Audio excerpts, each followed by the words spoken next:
नमस्ते जी, सत श्री अकाल, अस्सलाम वालेकुम। आज अपन रियल स्टोरी मतलब एक कुरान की एक ऐसी स्टोरी सुनेंगे जो मैंने नहीं सुनी और पॉसिबली आपने भी नहीं सुनी होगी, और अगर सुन भी ली होगी तो वापस से सुन लो यार। कुरान की स्टोरी है, उसमें आपका कुछ घाटा नहीं होगा। तो ये स्टोरी है अजहब ए कफ की, और मुझे कोई आइडिया नहीं है कि ये क्या होता है, पर हाँ ये डिटेल्ड वीडियो है तो मुझे सब कुछ पता चल जाएगा, मतलब A to Z के व्हाट एग्जैक्टली इज अजहब ए कफ। हो सकता है किसी का नाम हो, या हो सकता है कोई ऐसा इंसिडेंट हो जो कुरान में मेंशन्ड है, जिसे अपने को बैठ करके साथ में सुनना चाहिए।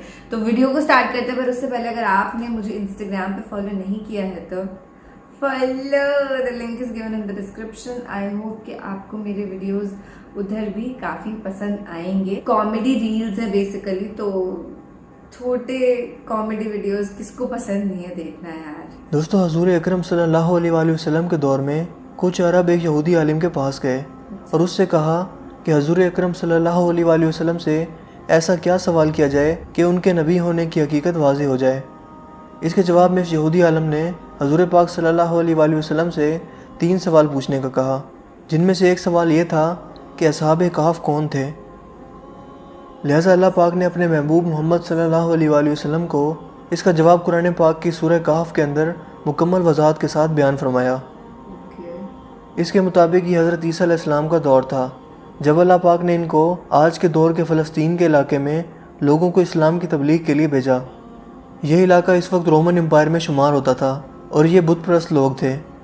यहाँ एक यहूदी बादशाह की हुक्मरानी थी जो रोमन हुकूमत के मातहत ही काम कर रहा था। जब हज़रत ईसा ने यहाँ तबलीग शुरू की तो रोमी लोग आपके मुखालिफ हो गए और आपको गिरफ़्तार करके सूली पर लटकाना चाहा, मगर अल्लाह पाक के हुक्म से आपको ज़िंदा आसमान पर उठा लिया गया। इस वाक़े के कुछ अरसा बाद यहूदी लोगों ने रूमी हुकूमत के ख़िलाफ़ बगावत कर दी। लिहाजा इसके रद्द अमल में गुस्सा होकर टाइटस नामी रूमी बादशाह ने यरूशलेम और फ़लस्तीन पर हमला करके इसे मुकम्मल तबाह कर दिया। हत्ता कि बैतुल मक़दस को भी इसने मुकम्मल तबाह कर दिया। इस दौरान इसने 1.5 लाख यहूदियों को कत्ल कर दिया। जो बचे कुचे यहूदी यहाँ रह गए थे वो जान बचाकर फ़लस्तीन से निकल गए, और यूँ सिर्फ ईसाई लोग जो हज़रत ईसा अलैहिस्सलाम के मानने वाले थे, इनकी तालीमात के पैरोकार थे, सिर्फ वही फ़लस्तीन में मौजूद रह गए। दोस्तों, इस ज़माने में दकियानूस नाम के बादशाह की हुकूमत थी जो कि रूमी था और बुत परस्त था। लिहाजा इसकी हुकूमत में मौजूद ईसाई लोगों पर इसने जुल्म व सितम करना शुरू कर दिया। यहाँ तक कि हज़रत ईसा के मानने वालों या इनके चंद नौजवान हवारियों को एक रोज़ इसने अपने दरबार में बुला लिया और इनसे कहा कि मैं तुम्हें चंद रोज़ की मोहलत देता हूँ कि तुम अपने नए दीन यानी ईसाईयत से बाज आ जाओ, वरना मैं तुम्हें कत्ल करवा दूँगा। दोस्तों, ईसा अलैहिस्सलाम के पैरोकार ये नौजवान लोग दरअसल असहाब कहफ थे, जिनके वाक़या का जिक्र कुरान पाक की सूरह कहफ में वज़ाहत से मौजूद है। इन नौजवानों ने जब ये धमकी सुनी तो शदीद परेशान हो गए, क्योंकि वो इस बादशाह से लड़ने की हिम्मत नहीं रखते थे और ना ही इस शहर में रहकर ईसाई तालीमात जारी रख सकते थे, वरना दकियानूस बादशाह इनको कत्ल करवा देता। लिहाजा उन्होंने शहर छोड़कर कहीं भाग जाने का फ़ैसला किया और अल्लाह पाक की ज़ात पर भरोसा करके शहर से निकल गए, ये सोचते हुए कि अब अल्लाह पाक ही हमारे लिए कोई फ़ैसला करेगा और हमारे लिए कोई नया रास्ता बनाएगा। यहाँ तक कि वो एक पहाड़ के गार में जाकर छुप गए और वहीं उसी गार में ही सो गए। यहाँ तक कि सोते सोते इन पर 300 साल का अरसा गुजर गया, यानी 300 बरस तक ये लोग इस गार में सोते रहे। दकियानूस ने जब इन लोगों को तलाश करवाया तो इसे मालूम हुआ कि ये लोग इस गार के अंदर मौजूद हैं, तो वो बेहद गैज़ व गज़ब का शिकार हुआ। लिहाजा इसने गुस्से में आकर हुक्म दिया कि गार को एक संगीन दीवार लगाकर बंद कर दिया जाए, ताकि ये लोग इसी गार में रहकर ही मर जाएं और कभी बाहर ना आ सकें। जबकि इसने जिस शख्स के ज़िम्मे ये काम लगाया वो बहुत ही नेक और ईमानदार आदमी था। इसने असहाब कहफ के नाम और इनकी तादाद और पूरा वाक़या एक तख्ती पर कंधा करवाकर तांबे के संदूक में रखकर दीवार की बुनियादों में रख दिया, और इसी तरह की एक और तख्ती शाही खजाने में भी रखवा दी। इस 300 साल के अरसा के दौरान दकियानूस बादशाह मर गया और कई बादशाह और कई हुकूमतें आईं और चली गईं। यहाँ तक कि 300 ईस्वी में रोमन एम्पायर ने भी ईसाईयत इख्तियार कर ली। इस ज़माने के बाद यानी 446 ईस्वी में बेदरूस नामी ईसाई बादशाह की हुकूमत आई, जो कि एक नेक दिल और इंसाफ पसंद बादशाह था, और इसने 68 साल तक शान व शौकत से हुकूमत की। इसके दौर में मजहबी फ़िरका पसंदी जब अरूज पर पहुंच चुकी थी और लोगों में मरने के बाद दोबारा ज़िंदा किए जाने और क़यामत का यकीन ख़त्म होता जा रहा था, تو اپنی قوم کا یہ حال دیکھ کر بیدروس نامی بادشاہ انتہائی رنجیدہ ہوا اور ایک روز اپنے مکان کی تنہائی میں جا کر بند ہو گیا۔ یہاں وہ اللہ پاک کی بارگاہ میں بے قراری سے دعا کرتا رہا کہ اے اللہ، کچھ ایسی نشانی ظاہر فرما کہ میری قوم کے لوگوں کا ایمان پھر سے تازہ ہو جائے، انہیں قیامت کا اور مرنے کے بعد دوبارہ زندہ کیے جانے کا اور ایک خدا کے موجود ہونے کا یقین ہو جائے۔ اللہ پاک نے اس کی یہ دعا قبول فرمائی۔ لہٰذا ایک روز ایک چرواہا اپنی بکریوں کو ٹھہرانے کے لیے اس غار کے پاس پہنچا۔ یہ وہی غار تھی جس میں اصحاب کہف موجود تھے اور اس میں سو رہے تھے۔ اس چرواہے نے چند لوگوں کے ساتھ مل کر اس دیوار کو گروا دیا۔ اس دیوار کے گرتے ہی دیوار گرانے والوں پر ایسی ہیبت اور خوف طاری ہوا کہ سب گھبرا کر وہاں سے بھاگ گئے۔ یوں اللہ پاک کے حکم سے اصحاب کہف اپنی نیند سے بیدار ہوئے اور ایک دوسرے سے سلام و کلام میں مشغول ہو گئے۔ جب انہیں بھوک لگی تو اپنے ایک ساتھی جس کا نام یملیخا تھا اس سے کہا کہ تم بازار جا کر نہایت خاموشی سے کھانا لے کر آؤ اور یہ بھی معلوم کرنا کہ دقیانوس ہم لوگوں کے بارے میں کیا ارادہ رکھتا ہے۔ جب یملیخا غار سے نکل کر بازار پہنچے تو یہ دیکھ کر حیران رہ گئے کہ شہر میں ہر طرف اسلام کا چرچا اور بول بالا نظر آ رہا ہے، حتیٰ کہ لوگ اعلانیہ حضرت عیسیٰ علیہ السلام کا کلمہ پڑھ رہے ہیں اور ان کی تعلیمات پر عمل بھی کر رہے ہیں۔ اس کشمکش میں یملیخا ایک دکان پر کھانا لینے کے لیے پہنچے اور کھانے کی قیمت کے بدلے میں دقیانوسی زمانے کا سکہ دکاندار کو دے دیا، جو کہ ظاہر ہے 300 سال پہلے کا تھا اور اب بند ہو چکا تھا، حتیٰ کہ اس کو کوئی پہچاننے والا بھی باقی نہ رہا تھا۔ دکاندار نے یہ سکہ دیکھا تو اس کو شک ہوا کہ شاید اس شخص کو کوئی پرانا خزانہ مل گیا ہے، لہٰذا اس نے یملیخا کو سپاہیوں کے سپرد کروا دیا تاکہ وہ ان سے خزانے کے بارے میں پوچھ گچھ کریں۔ یوں سپاہیوں نے یملیخا کو پکڑ لیا اور ان سے سوال کرنے لگے کہ بتاؤ وہ خزانہ کہاں ہے۔ جواب میں یملیخا نے کہا کہ میرے پاس کوئی خزانہ موجود نہیں ہے، یہ ہمارا ہی روپیہ ہے۔ سپاہیوں نے کہا کہ ہم کیسے مان لیں، کیونکہ یہ سکہ تو 300 سال پرانا ہے جبکہ تم لوگ ابھی جوان ہو، لہٰذا سچ سچ بتاؤ کہ معاملہ آخر کیا ہے تاکہ اس کا کوئی مناسب حل نکالا جا سکے۔ جواب میں یملیخا نے کہا کہ پہلے مجھے یہ بتاؤ کہ دقیانوس بادشاہ کا کیا حال ہے۔ سپاہیوں نے یہ سنا تو جواب دیا کہ آج اس نام کا کوئی بادشاہ پوری روئے زمین پر موجود نہیں ہے، مگر ہاں سینکڑوں سال پہلے اس نام سے ایک بے ایمان بادشاہ گزرا تھا اور وہ بت پرست تھا۔ یہ جواب سن کر یملیخا ششدر اور پریشان ہو کر رہ گئے اور بتایا کہ ابھی کل ہی تو ہم اس کے شر سے اپنا ایمان اور جان بچا کر بھاگے تھے اور میں اور میرے ساتھی قریب کے ایک غار میں چھپ گئے تھے، جبکہ میرے باقی ساتھی اس وقت بھی اس غار میں موجود ہیں۔ تم لوگ میرے ساتھ چل کر خود ہی ان کو کیوں نہیں دیکھ لیتے؟ جب سپاہی اور شہر کے لوگ ایک کثیر تعداد میں اس غار کے پاس پہنچے تو اصحاب کہف یملیخا کے انتظار میں تھے کہ انہوں نے آنے میں بہت دیر کر دی اور شاید یملیخا کو بادشاہ نے گرفتار نہ کروا لیا ہو۔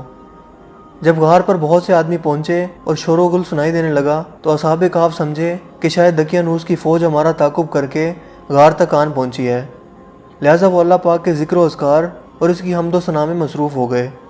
سپاہیوں نے غار پر پہنچ کر وہ تانبے کا صندوق برآمد کر لیا اور اس کے اندر سے تختی کو نکال کر پڑھا تو وہاں اصحاب کہف کے نام اور یہ لکھا ہوا تھا کہ یہ مومنوں کی جماعت ہے اور اپنے دین کی حفاظت کے لیے دقیانوس بادشاہ کے خوف سے اس غار میں پناہ گزین ہوئی ہے، اور دقیانوس نے غصے میں آ کر اس غار کے منہ کو بند کروا دیا ہے، لہٰذا جب کبھی بھی یہ غار کھلے تو لوگ اصحاب کہف کا حال یہاں سے معلوم کر سکیں۔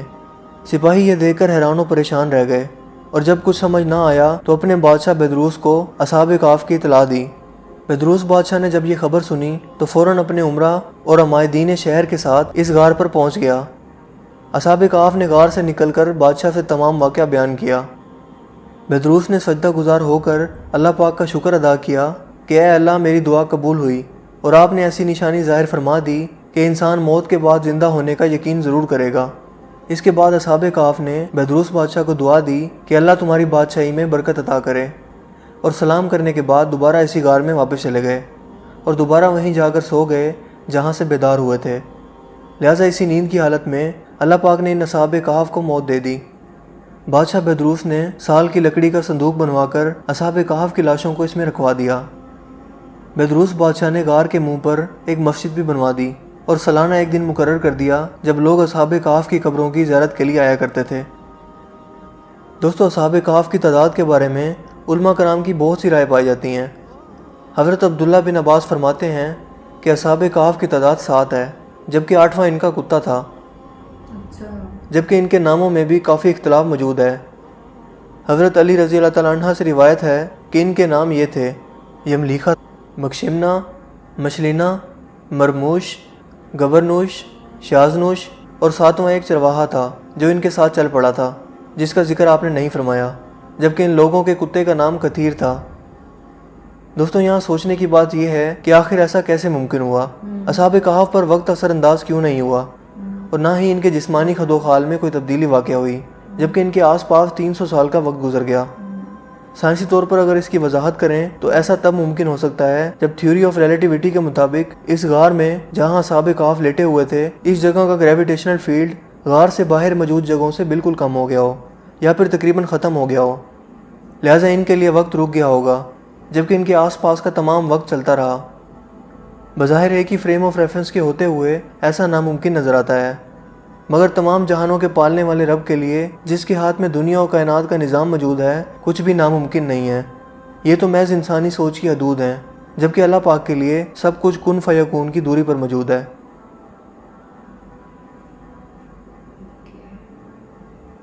क्या खत्म हो दोस्तों, मुझे उम्मीद है कि आज की ये वीडियो आपको काफ़ी इन्फॉर्मेटिव लगी होगी। बहुत इन्फॉर्मेटिव। ओके, सो ये चीज़ है कि वो असहाब कहफ जो थे उनका ना टाइम माइनस हो गया एकदम। 300 साल से ज़्यादा वक्त गुजर गया और उन्हें पता ही नहीं चला, वो वहाँ पे सो रहे थे मतलब, और उनकी बॉडीज़ पे या उनके माइंड्स पे कोई डिफरेंस ही नहीं आया, वो एकदम माइनस हो गया, ख़त्म हो गया। और साइंटिफिक तौर पे भी अपने को हासी टीवी वाले भाई ने समझाया कि मैं तो यही कहूँगी कि कुरान में लिखा हुआ है, अगर ये पूरा किस्सा हुआ था तो हुआ ही होगा, झूठ तो लिखा नहीं है कुरान में, अपन सबको पता है। जो स्टोरी आज सुनी, it was like fantasy story. Fantasy जो कहानियाँ होती है ना, वैसा ये फील हुआ कि अपनी रिलीजन के लिए, मतलब इस्लाम का परचम लहराने के लिए, उसे फैलाने के लिए 300 साल तक वो लोग वहीं पे रहे, उन्हें कुछ भी नहीं हुआ, वो एकदम परफेक्टली फाइन थे और उसके बाद वो निकल गए। तो ये तो देखो चमत्कार होता है ना, तो चमत्कार में ही पॉसिबल है। रियलिटी में तो अपन अगर सोचे कि ऐसा कुछ हो जाए कि टाइम माइनस हो जाए, अपन अभी बैठे हुए हैं, अपन अभी से 100 साल आगे चले जाएं और कुछ डिफरेंस भी ना आए, तो ऐसा तो पॉसिबल बिल्कुल भी नहीं है। But it was made possible by one and only Allah. That's what I will say. Thank you so much for watching this reaction video. मेरे लिए आज इस वीडियो पे रिएक्शन करना एक बहुत अच्छी सी प्यारी सी बात थी, मतलब एक हटकर के था। ये जो कहानी थी असहाब कहफ वाली, काफ़ी हटकर के थी।